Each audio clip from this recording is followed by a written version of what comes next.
Agar siz ham uyingizda tishlarni oqartirish maqsadida sodadan foydalanib, soda bilan yuvayotgan bo'lsangiz, unda bu videoni oxirigacha ko'ring, sodadan foydalanmaydigan bo'lasiz. Tishlarni oqartirish bu juda ham nozik masala. Bir xil bemorlarimiz bor. Ko'rigimizga kelganda tishlarni uyda soda bilan yuvib ko'ryapman, oqartirish maqsadida, lekin shundan keyin tishlarim sezuvchanligi oshib ketyapti deb жалобалар bilan kelishadi va biz shu o'rinda srazu aytib ketamiz bemorlarga, unaqa qilish noto'g'ri. Uyda agar o'zingiz soda yordamida tishlaringizni oqartirmoqchi bo'ladigan bo'lsangiz, siz tishlaringizga emaliga zarar yetkazib qo'yishingiz mumkin. Shuni hisobida sizda tishlaringizda sezuvchanligi juda ham oshib ketadi va sizda bu narsa negativ emotsiya qoldirib ketishi mumkin.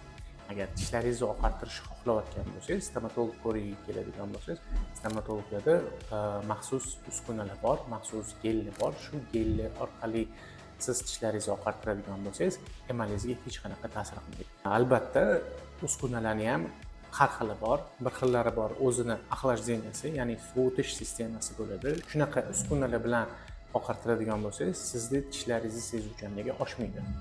Agarda stomatologingizda kerakli uskuna bo'lmasdan turib, axlajdeniyasi yo'q uskuna bilan oqartiradigan bo'lsa, unda siz tishlaringiz ozgina sezuvchanligi oshishi mumkin. Lekin bu vaqtinchalik narsa, vaqt soati bilan sezuvchanlik sekin-sekin o'zini joyiga kelib qoladi.